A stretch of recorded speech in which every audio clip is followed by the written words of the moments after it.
Well, hello everyone. My name is Dorla Aparicio. I am a group piano teacher here in Texas. And every week I try to have the most important people in group piano teaching that you have ever met that are right here in our group. I like to talk to them about group piano, what got them started, what they're doing now, what they're planning for later on. So welcome. And today I have Mindy Rawlinson, and she is also in Texas. Welcome, Mindy. Thanks, Dorla. And before you introduce yourself, I need to say this, and I know I've never told anybody this, I've just thought about it. And I never did tell you either. But Mindy, you were the first person that that actually said to my face the words piano pyramid, blah, blah, blah in a sentence. When you did that, I know you won't remember. I don't remember that at all. When I was creating the Piano Pyramid Academy course, and I was doing interviews with teachers to see what they needed. Mm-hmm. And so we were talking about group piano, and you said something like, yes, I would love to do more piano pyramid music. And up to that point, I didn't even use the words piano pyramid in a sentence that way because nobody knew what it was. Okay. Not that a lot of people still do, but in our little circle, our little circle, we know what it is now. Yeah. But you using the words piano pyramid in a sentence gave me that confidence to actually call the course Piano Pyramid Academy. Because oh, wait, it's a thing now. We can, total validation. So thank you for that, Mindy.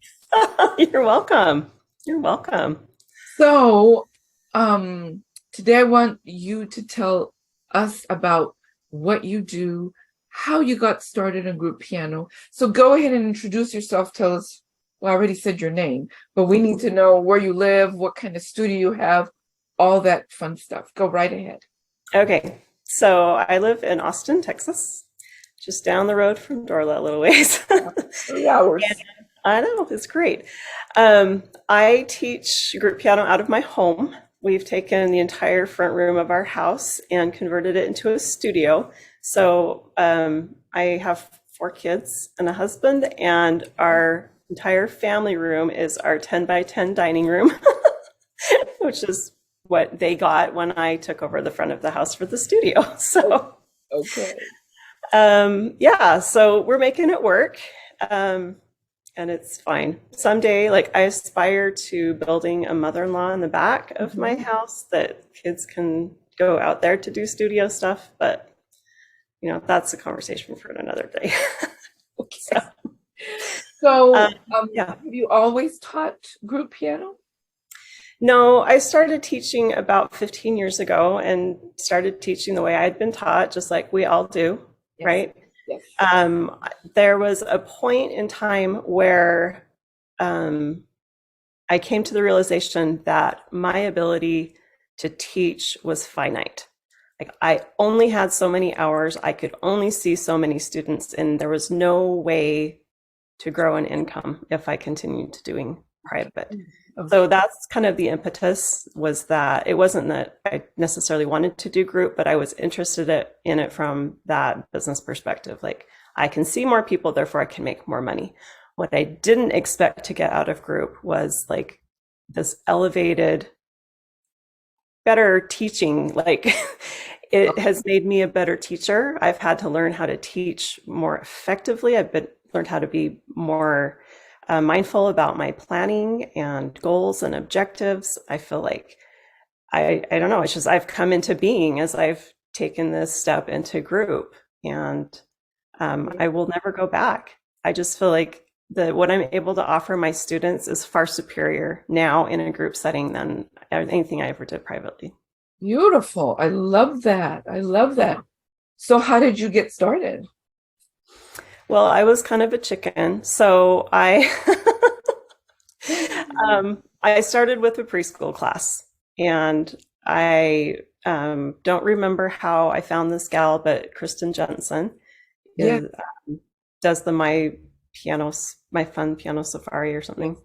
Anyway, so I started with her program, and it was a lot of fun.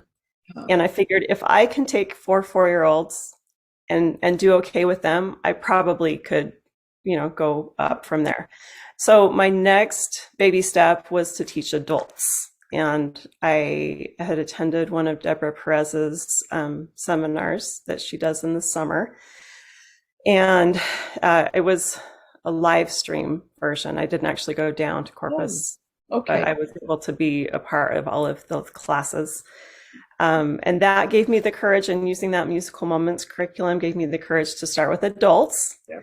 Loved having everything written out for me. So all I had to do was just follow it verbatim. And then from that point, I started to feel more comfortable. I started to feel like I could develop my own style.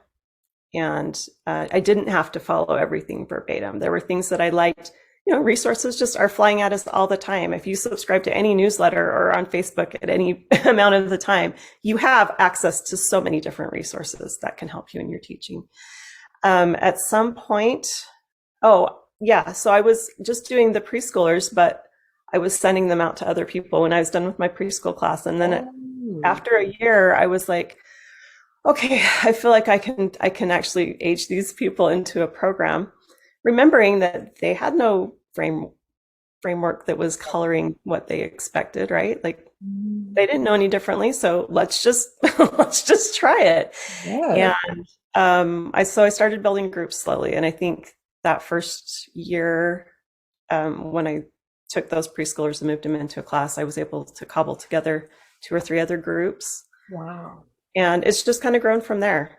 I'm up to 21 classes right now. 21 groups? Mm-hmm. Oh my goodness. Yeah. Amazing. Amazing. Oh, But in the same amount of time that I was teaching those 30 private students, and that I couldn't get any bigger, right? right. 100 students. There we are. Yes. I'm just thinking of, 21 groups. That's a lot. Yeah. Do you teach every day? I teach Monday through Thursday. My Fridays are off. That's beautiful. Start teaching around 1 or 2 o'clock, depends on the day. And on Monday and Tuesday nights are when I do my adult classes. So you're Thursdays are shorter days. Okay, so you're doing preschool all the way to adult. Mm-hmm. When you started your preschool and your adult, those were your first 2 groups. Were you still doing some private? Yes. And then you slowly converted them. Yes, I had maybe 4 or 5 private. I Oh, completely shut my studio down. I was teaching in another location, okay. and decided that I just needed to start over. So Okay. cut it all out. Hmm. I had 3 or 4 students that wanted to come with me and said, you know what, we're homeschooled. We can come during the day. So I just was teaching them privately. And then I started adding the groups in. Beautiful, beautiful. So I'm glad you mentioned what curriculums you were using, because I know that's always a popular topic with teachers who are starting out, want to know how. And that is a beautiful way to start with somebody that has already written everything out for you. Yeah. Then you branch out. Yes. Yep. So I know you for a while now, and you are that piano teacher like me that does not require their students to practice. Yes. Now, I want my students to improve and blah, blah, blah, do this and that. Yes. And you have to practice to do that.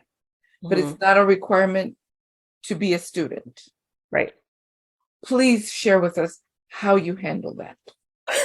And Okay. why. And why? Okay, so I'll start with the why. And I think it goes back to that first adult class that I taught using the musical moments. So that whole program is recreational music making. And it's hard to find a concrete definition of what that really means, because it means it's kind of loosey-goosey, but it's also like, let's just focus on making music together instead of performance-based. Yes. Okay. So we don't require performing, we just do what we can. And starting with adults, like being an adult and realizing like how realistic is it to expect an adult to practice regularly?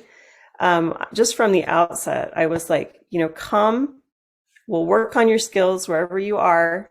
And if you don't get any practice in during the week, that's okay. I was just trying to create this atmosphere of like, just come. Yeah. And it wasn't like I was desperate that I needed, anyway, I just wanted people to have a musical experience. And that's kind of what the RMM model does.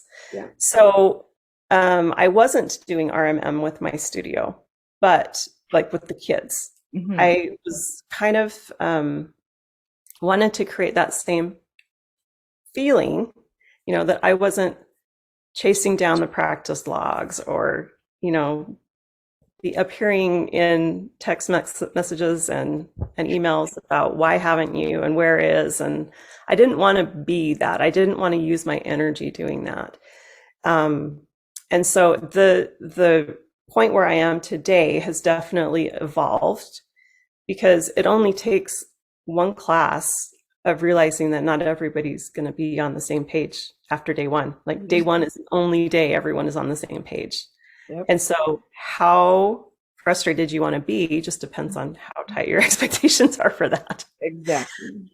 So over the last few years and definitely through pandemic, I was trying to figure out what could I do differently that would allow a student to come and still have a positive experience in class and still contribute to class, even if their week had completely gone off the rails. Mm-hmm. Like mom just had a baby, their mom's not able to sit down and help with practice for 2 months. Well, what happens to that kid? Yes. Or family comes in town to visit, or somebody gets sick. Like there's just so much life that even with best intentions, we don't practice every day, right? So how can I create an experience that is exclusive of that? And it's still evolving. But what I've determined is that when a student comes into my home, into my studio, I try to create classes that they will be able to participate in regardless of what went on at home. Okay. And I don't require anything to happen at home because I know it will happen if people want it to, right? Yeah. So I've created a video library for all of the method books that I use at all the levels. And I use Tonara as my communication portal for my studio. And I have a spreadsheet where I just track which song each student is on. And I upload the video assignment, they watch the video, they learn the song, they send me a recording, and I listen to it, I give them feedback. If it's a pass, I take that assignment off and I put the next one up. It's totally self-paced. Okay. So people are able to make progress focusing on their note reading at home.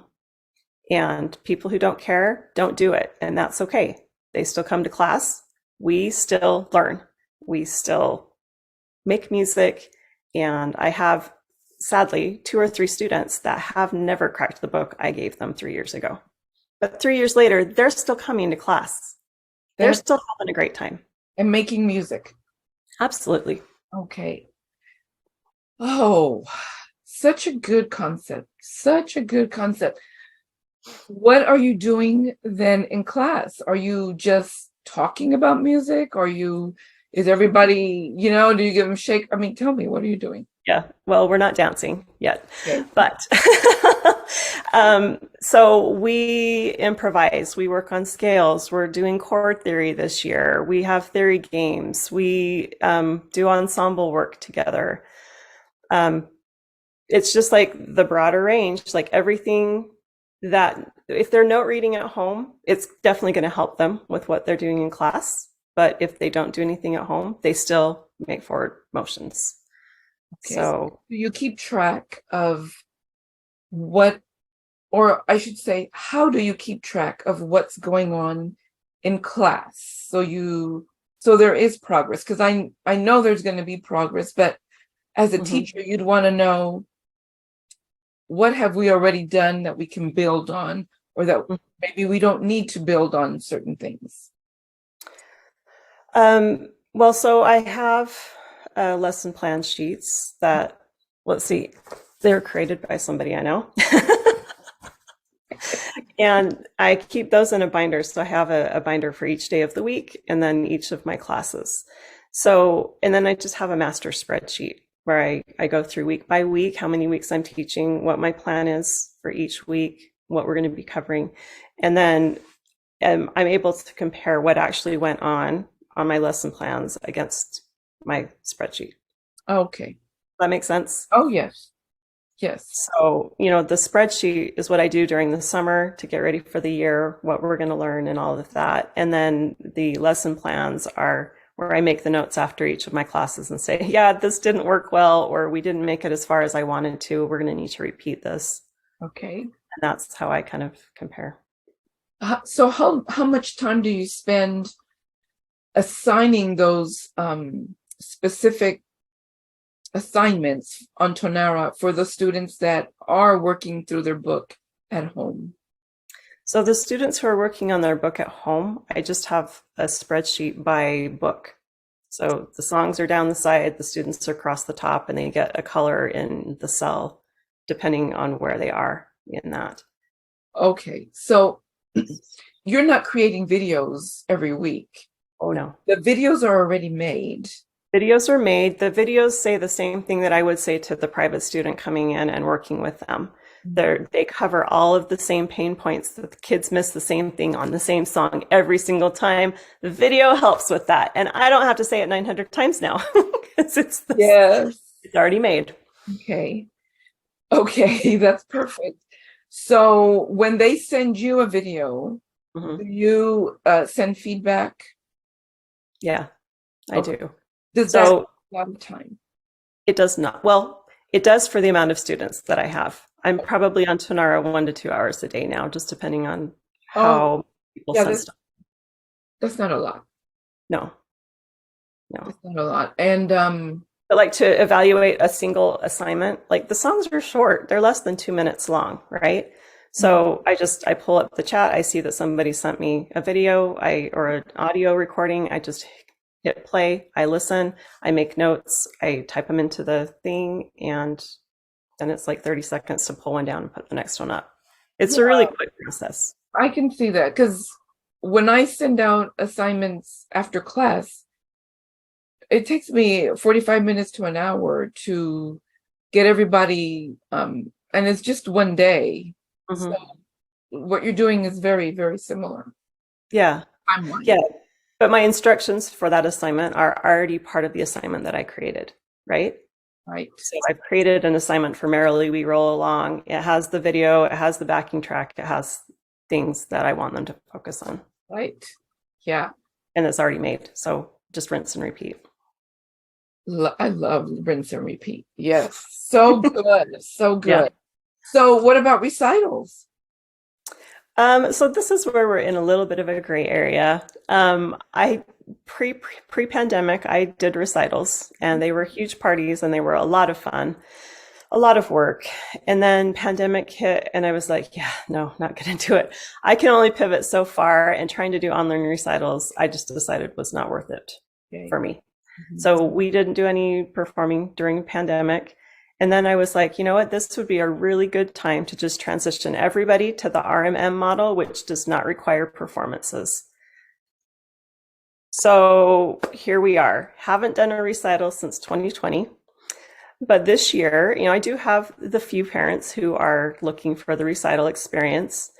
And so I've been providing performance opportunities, and they can take those or not. Again, not required to perform. I kind of have mixed feelings about recitals anyway. Like as a student, hated recitals. And it wasn't just the preparing, it was sitting there and listening to 40 other people play. How boring. And then your nerves just like, mm-mm. So didn't love it as a student. As a parent, I did not carve an hour out of my Saturday to go listen to everyone else's kids play. I just want to hear my kids play, you know? Oh So my goodness. I just You're the first piano teacher that said that out loud. I've never heard that. And those are the thoughts in my mind. Like this morning at I don't know, I wake up at 4 and work under the covers. And I was organizing my recital for next month. And I have all these kids that suddenly they want to play solo. Hmm. And I'm like, I don't want to I sit through them every week. I know they can play. Why would anybody want to do that? So I'm trying to make 3 short recitals where we can just go bang, bang, bang. And I'm like, oh my goodness. But we can start a new thing, Mindy, where I'm going to change the name of my studio to the RMM studio. Right. Yeah, but no, I have so many parents that want the performance because they want the pictures and to dress up. And I understand. Yes, some do want that formality. Yeah. Right. Yes. So there was a community event here in town for Christmas that was a dress up and perform a solo. Right. I made it really clear. Like, if your kid wants to be part of this, I will provide them the music. They figure it out on their own. They send me a check-in recording 2 weeks before. And if they're ready to perform, I'll give them the green light. But if they've dinked around and haven't figured it out, then they're not getting up there to perform. Right. So I put that one squarely on the shoulders of my students. And I had 15 kids that wanted to participate in that. And they did great. I loved that they were able to figure it out on their own, that I didn't have to hold their hand and guide them through everything. It was wonderful. I borrowed from Marie Lee's idea to have a Halloween street recital. We took 2 pianos out to the driveway and had my students come by as they wanted during Halloween night. And we had a couple of improvs that we could play. Some of them just turned any piece that they were working on into a minor by adding an E flat. And we just played for the trick-or-treaters. And that was fun. And parents got video of their kid performing, and that's all they wanted. It was Instagrammable. That's all they wanted. Yes. So same thing at Christmas. I just had families come in at the end of class for the last 15 minutes.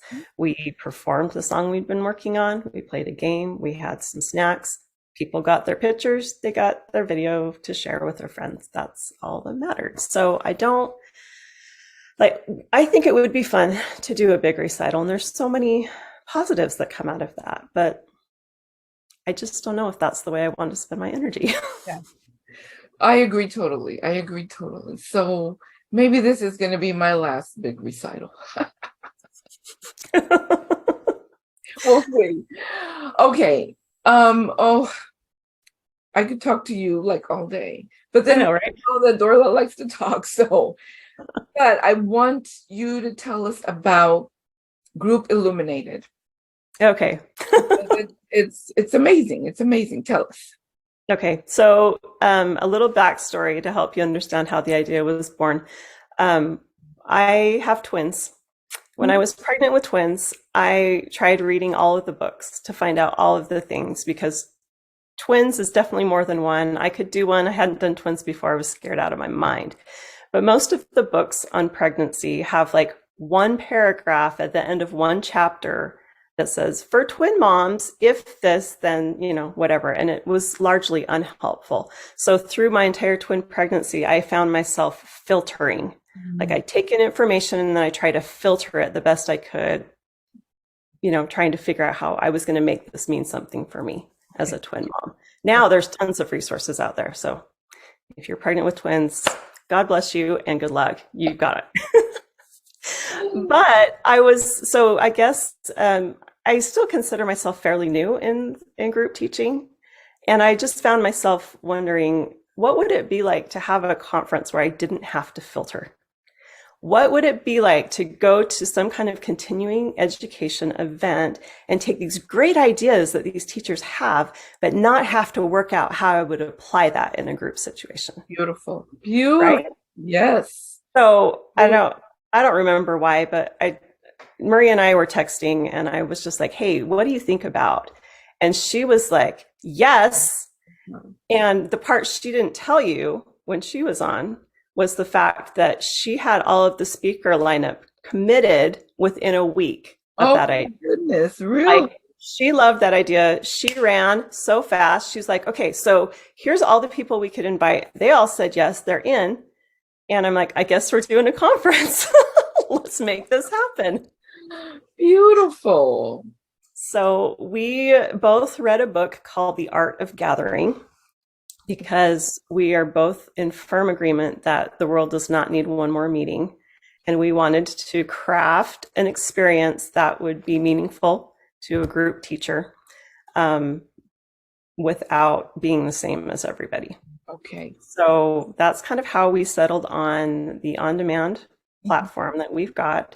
So Group Illuminated is for group teachers, by group teachers, and all of our presenters pre-record their sessions, and then we put it on a website and it goes live for a prescribed period of time. And you can watch the content as often as you need to at your leisure when it works for you. And then we try to create the environment of an in-person conference with live meetups that happen during the conference, where we can talk with presenters, where we can talk with each other, where there's specific questions that we answer. So we created these illumination stations for teachers who had specific questions that they needed help with. And we put them in the hot seat, we let them ask their question, and then the hive mind just kind of brainstormed to help them find solutions for their questions. And so that's an aspect that goes on during the conference as well. It was very well done. Very well done. And I watched the whole thing in one day because that's what I do. But let me tell you, the live component was so well organized, and there was no opportunity for anybody to take over the conversation, because I think you had a timer on. Yeah, we had a time limit. And you had already the questions, and whoever was going to be on the hot seat already knew that they were. It was just so good. I was like, okay, that was I don't know, was it an hour or more, but it was very well spent. Yes, it was. We tried to keep them under an hour, depended on how many questions that we had. But yeah, we didn't want it to be a waste of time. We wanted everyone to be really, really clear about what the expectation was and what they could get out of it.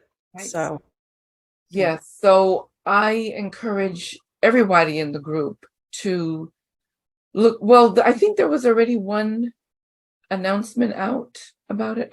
Yeah, we just announced last Friday that we have our speaker lineup all set for this coming 2023 conference. So if you go to groupilluminated.com, you can check out the speaker lineup and all of the sessions that are planned. Now, these are always subject to change as people get closer to prep time, but you'll get the general idea of what to expect from the conference. And then in the summer. Well, yes. Summer, whatever June and July means, depending on where you live in the world. Yes, I forget that in Costa Rica it's not summer. Right. Yes, so June and July. June and July is this. So last year it was just July. We had several attendees give us feedback after that said that wasn't long enough. We needed a little bit more time, which we understood, right? Because you're trying to work it into whatever plans you've got going on.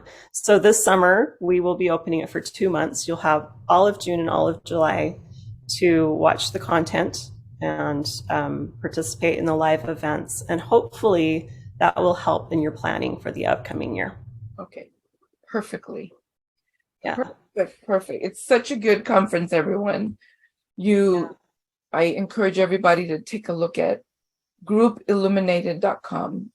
Yeah. And there's many more speakers this year. So the variety, and it's specific to group teaching. There's no excuse for anybody to say, I don't know what to do. Right? Yeah, you do. Yeah. And Dorla, one thing that we were shocked about was that about half of our attendees last summer had never taught a group class. They were there to gather information or had just barely started teaching. We're so brand new to it. And so I say it is really for everybody. There were veteran teachers that have been there for 20 plus years that were sharing alongside people that had never done it. And so we try to make sure that there's something for everybody. Yeah, beautiful, beautiful. Thank you so much, Mindy. This has been a great conversation. And I love what you're doing with the no practice. Thanks. I know there's more teachers out there that think like us. Well, so far we're the only two that we know of. Or at least we're not. Join us. Because it is a beautiful thing to just be relaxed and make music with your students. Mm-hmm. Yes, you will have goals in your mind, and you can have them on paper too. But really, we don't need to add more stress into the world. Now, there's nothing wrong with preparing for festivals and examinations and all that, but that's not just what we do. Right. And I know there's a lot of people who make it work. Yeah. And that's, I guess, the beautiful thing about this is that you can make this experience whatever you need it to be for you. Exactly. So but it seems like the norm is piano teachers always want to do festivals, recitals, and that is not, it does not have to be what everybody wants. Mm-hmm. So we're just making space for those who want to do something different to come join. Yeah. Mm-hmm. Right.